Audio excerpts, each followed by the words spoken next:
Esta é a 15ª formação de Os Arautos do Rei. Eu não sei agora, Dermival, você que tem as contas firmes, é a 29ª atual, a 30ª, é por aí, né? Mas essa é a 15ª, a única, nenhuma antes, nenhuma depois, em que todos os componentes são pastores. Nunca aconteceu antes e nem voltou a se repetir. E eu tive o privilégio de trabalhar com esses meninos. Foi uma alegria muito especial por várias razões. Entre essas, é porque o cristianismo cantado é belo. O cristianismo vivido convence. E desfrutar da companhia desses rapazes, vivendo o cristianismo cantado, foi um privilégio que eu tive. Pastor Dermival e eu chegamos com os 3 já no quarteto. Então nós sofremos um pouquinho, né, pastor Dermival? Tivemos algumas dificuldades, mas logo eles se tornaram muito bondosos e gentis conosco, mas não foi fácil no começo, né, pastor Dermival? Dermival e eu somos colegas de formatura aqui nessa escola, aqui neste templo. No dia 13 de dezembro de 1980, recebemos o nosso diploma de bacharéis na Faculdade de Teologia. Que bênção, que privilégio.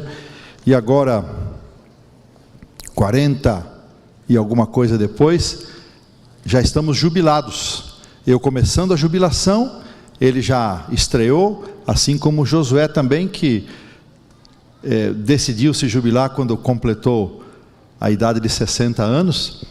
E uma bênção, a gente, como diz Josué, estamos indo no caminho de todos os mortais, sem dúvida nenhuma. Muito bem, a proposta para esta vigília, que tem como título, Que Amor é Esse? Um lindo título, uma linda música, que poder de mensagem, de letra e melodia, é destacarmos os eventos da vida, ministério, sacrifício e promessa de volta e eternidade da pessoa do Senhor Jesus Cristo. E a parte que me cabe nesta participação, nesta tarde, é tratar do tema da encarnação de Cristo.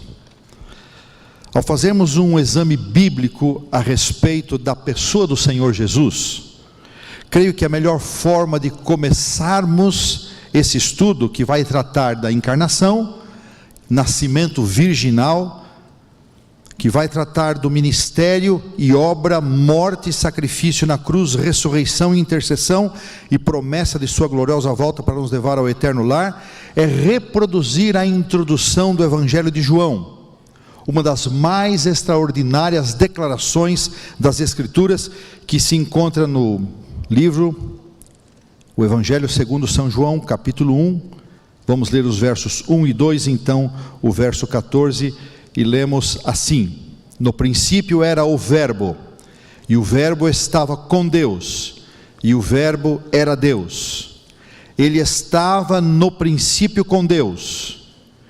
Agora o verso 14, e o Verbo se fez carne, e habitou entre nós, cheio de graça e de verdade, e vimos a sua glória, glória como do unigênito do Pai.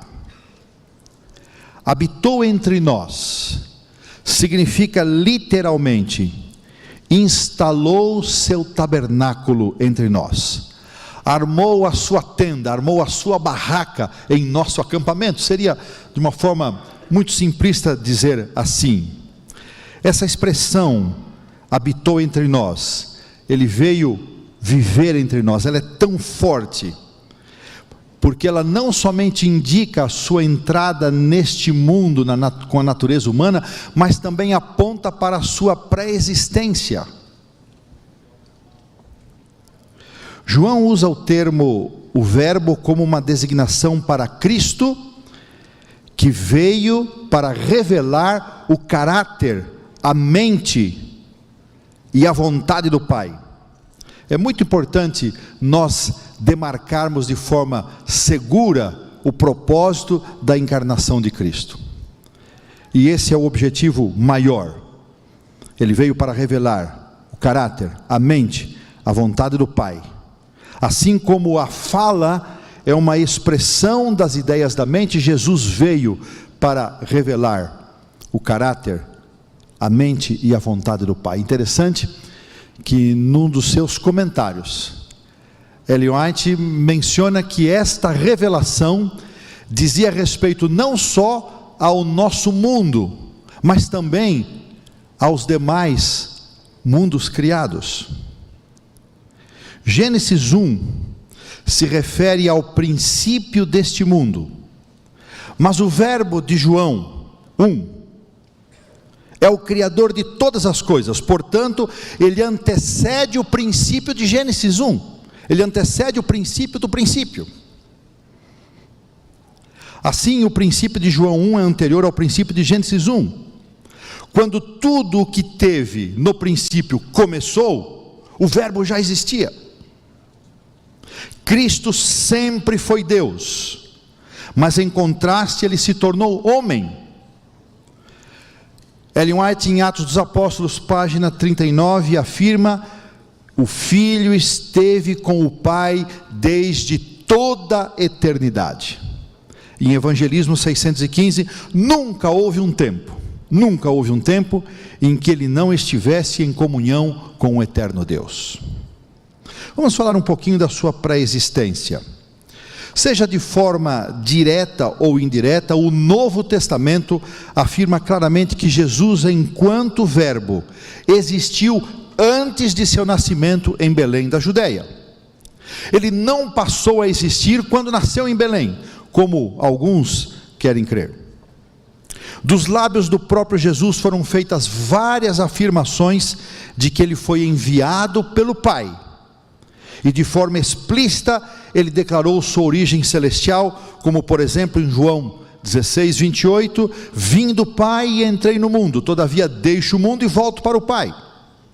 O Salvador não somente afirmou que existia antes de vir ao mundo em glória íntima com o Pai, mas também não hesitou em afirmar que antes que Abraão existisse, eu sou, João 8,58, frase que nos remete a Êxodo 3,14, eu sou o que sou, a forma como Deus se apresentou a Moisés no deserto. Nós não estamos falando de mera pré-existência, mas sim de uma pré-existência eterna, acerca da qual o próprio Antigo Testamento dá testemunho em várias circunstâncias. Cito apenas duas: Isaías 9,6, chamando-o de Deus forte e Pai da eternidade, Miqueias 5,2, indicando o local do seu nascimento, cujas origens são desde os tempos antigos, desde os dias da eternidade. O ensino de que o Filho de Deus existia antes de haver nascido em Belém e descido do céu, onde por toda a eternidade partilhava a glória do Pai.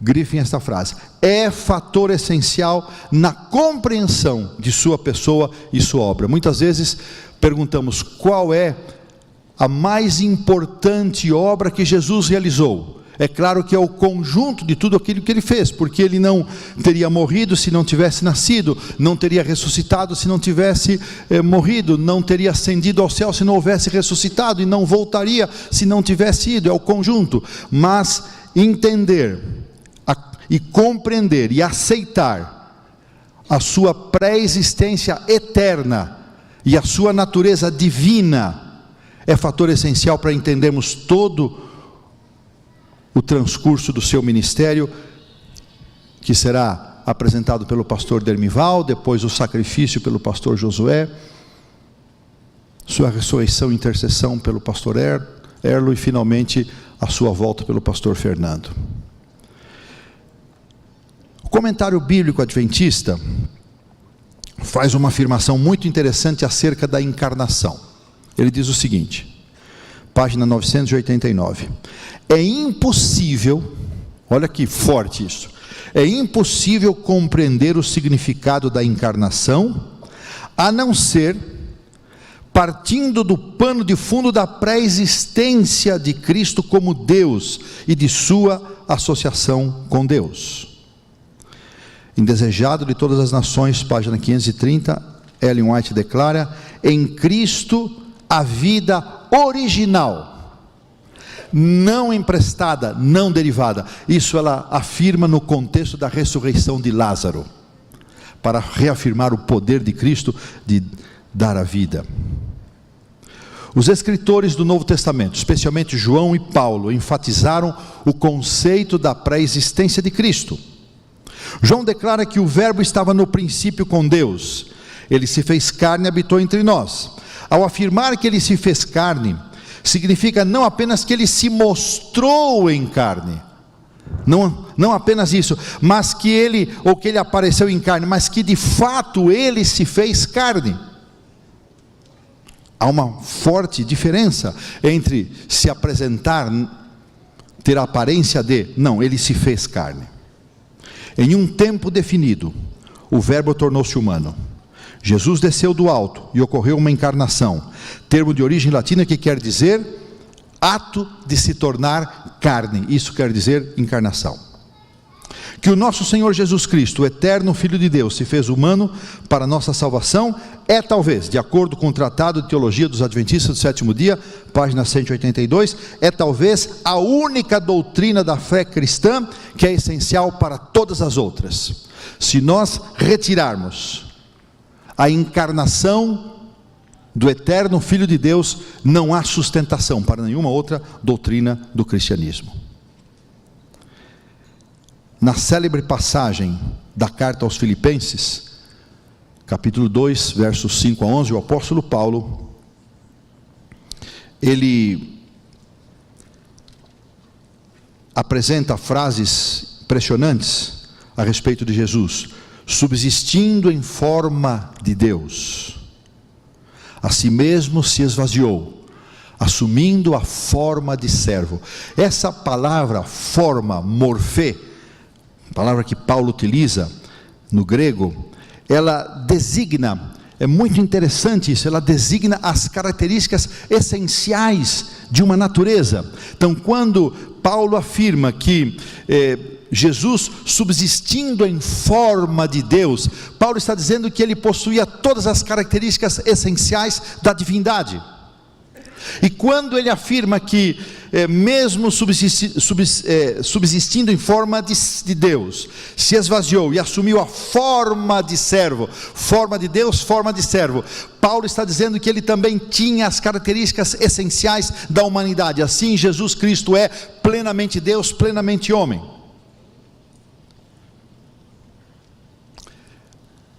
Estamos numa época em que parece agora culto e moderno apontar para os eventos bíblicos como sendo mitos. Inclusive, gente boa dentro do nosso meio tem defendido essa ideia. Os milagres são mitos, Cristo é um mito, o nascimento de Cristo é um mito, a morte de Cristo é um mito.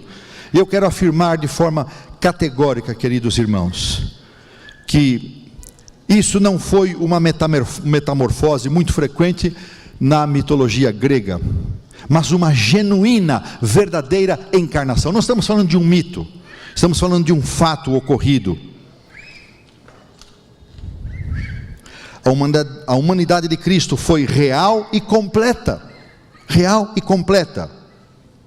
O ser divino pré-existente se humilhou e assumiu a natureza humana. O que ocorreu foi uma encarnação de fato, de verdade. Paulo ainda se refere outras vezes à encarnação de Jesus nos seus escritos. Gálatas 4 e 5 talvez seja uma das mais conhecidas. E vindo porém a plenitude do tempo, Deus enviou o seu Filho, nascido de mulher, nascido sob a lei. Paulo acredita todos os eventos redentivos. Paulo acredita ao Pai, que cumpre assim o plano da redenção. Esse mesmo propósito Paulo salienta na primeira carta a Timóteo, quando escreveu: fiel é a palavra e digna de toda aceitação, Cristo Jesus veio ao mundo para salvar os pecadores, do qual eu sou o principal. Capítulo 1, verso 15. Essa trilogia inicial, pré-existência e encarnação, ela é concluída com o nascimento virginal. A Bíblia nos informa que nosso Senhor se fez carne ao ser concebido pelo poder do Espírito Santo no ventre de Maria. Mateus e Lucas destacam esses acontecimentos. Destaco novamente, não encontramos aqui nada de mitologia comum naqueles dias. Nenhum casamento de divindades. Nenhuma versão mitológica de um relato fantasioso de nascimento, mas somente uma afirmação em linguagem sóbria e solene de um simples ato do Espírito Santo, soberano e não repetido. A encarnação é o nascimento virginal de Cristo, pressupõe tanto a sua divindade quanto a sua humanidade. É por isso que João faz dessa confissão, aqueles que confessam e aceitam que Jesus Cristo veio em carne, ele faz disso o teste de toda a verdade. Primeira carta de João, capítulo 4, versos 1 e 2, nisto conheceis o Espírito de Deus, todo espírito que confessa que Jesus Cristo veio em carne é de Deus. Quem não aceita a encarnação, não aceita a origem eterna de Cristo, seu nascimento virginal, segundo João, não é de Deus. Nosso tempo avança e eu quero ir para as conclusões dessa breve exposição. Para uma mentalidade moderna, meus irmãos e amigos, e por falar em amigos, que alegria eu sinto de voltar a essa igreja. 8 anos, eu e minha família fomos abençoados com o companheirismo de muitos de vocês que estão aqui, ao trabalhar aqui nessa instituição, e eu louvo a Deus. Dizia ainda há pouco para o pastor Douglas, que quando eu entrei aqui, falava para minha esposa, como eu sinto bem, me sinto tão feliz de entrar aqui, ver como a liderança do pastor Douglas tem sido tão dedicada a fazer desta escola uma escola melhor do que quando eu entreguei. Caprichoso com as obras, com o patrimônio, com tudo aquilo que envolve a educação adventista. Deus seja louvado por esse ministério tão lindo que é a educação adventista. Para uma mentalidade moderna, secularizada e positivista, que perdeu a capacidade de se surpreender, a pré-existência, a encarnação e o nascimento virginal de Cristo parecem apenas mitos impossíveis de terem correspondido à realidade. Indifícil, impossível de se aceitar.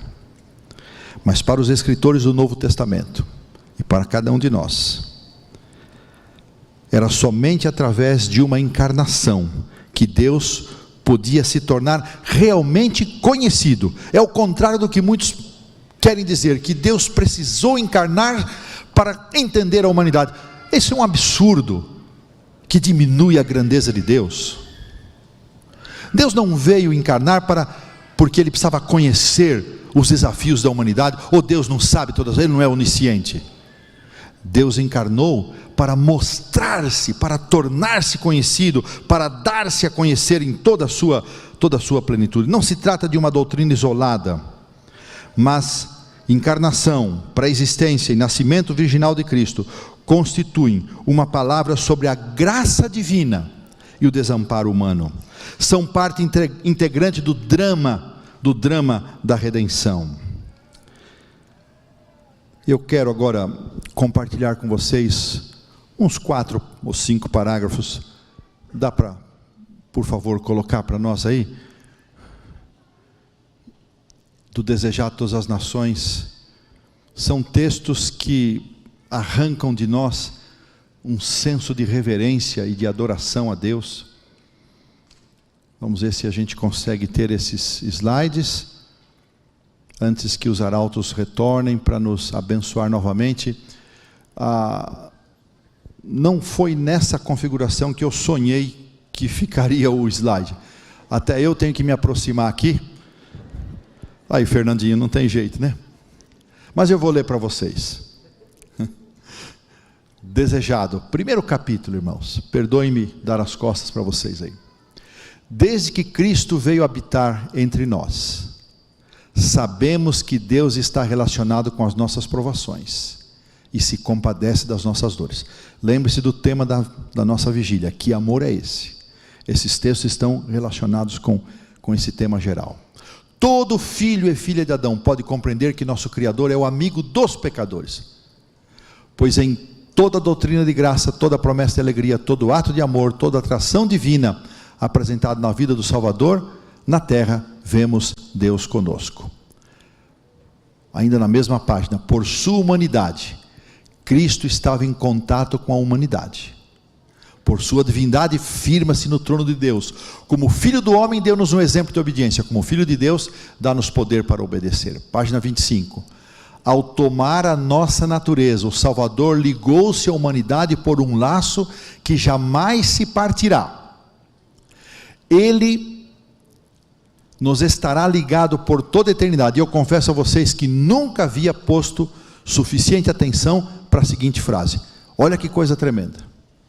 Deus adotou a natureza humana na pessoa de seu Filho. Gente, eu nunca havia prestado, sempre falando, Jesus é humano, natureza humana para sempre. Não, Deus adotou em Cristo a natureza humana. Olha que sublime isso, que coisa maravilhosa. Levando a mesma natureza humana ao mais alto céu. Que lindo. Esse é um dos textos mais maravilhosos e tocantes da pena de Ellen White, página 25, diz assim: Cristo foi tratado.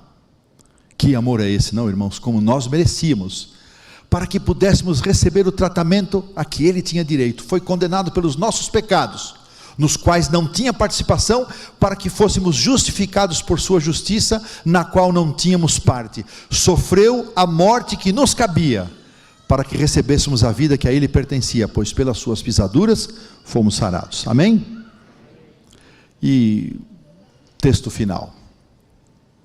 Aqui, onde o Filho de Deus habitou na humanidade, onde o Rei da Glória viveu, sofreu e morreu, aqui, quando ele houver feito novas todas as coisas, será o tabernáculo de Deus com os homens. Com eles habitará e eles serão o seu povo, e o mesmo Deus estará com eles, será o seu Deus. Apocalipse 21:4. E através dos séculos infindos, enquanto os remidos andam na luz do Senhor, hão de louvá-lo por seu inefável dom. Emanuel, Deus conosco. Altos, podem vir, enquanto eu termino aqui as palavras de encerramento, para dizer, irmãos, que o grande amor de Deus manifestado neste Deus maravilhoso, cujas palavras não alcançam suficiente força para descrever. Este Cristo Jesus, que nós conhecemos como Filho de Deus, mas sem nenhuma hierarquia, sem nenhuma posição secundária em relação ao Pai, ou superior ao Espírito Santo. Este Deus, ele aceitou habitar entre nós, humilhar-se, para que nós pudéssemos ter a esperança da vida eterna. Que nós possamos louvá-lo, amá-lo, adorá-lo, por esse amor infinito. Que ele nos abençoe para isso. Amém.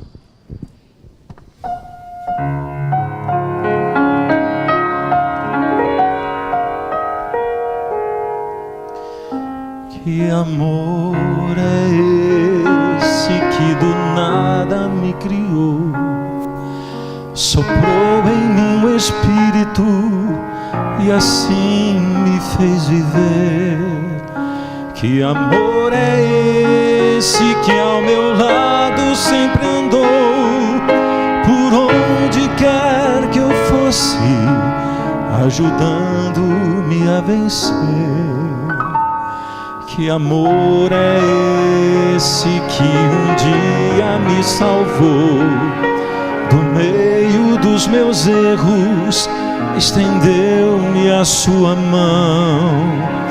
Que amor é esse que esqueceu o mal que eu fiz por toda a minha vida e me deu o seu perdão.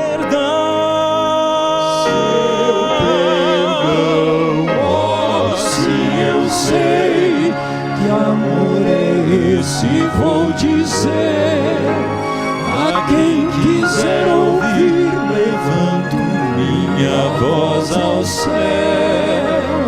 O amor compreender. O amor que tudo pode é o amor de Deus. Que amor é esse que transforma o coração, que dá sentido à vida, que redime o pecador? Que amor é esse que concede salvação, justificando o homem sem contar o que passou? Que amor é esse que nos prometeu voltar para dar a vida eterna a quem nele apenas crê? Que amor é esse que a própria vida deu, deixando a sua glória, vindo ao mundo para morrer? Oh, sim, eu sei que amor é esse, vou dizer a quem quiser ouvir, levanto minha voz ao céu. O amor maior que nunca hei de conhecer.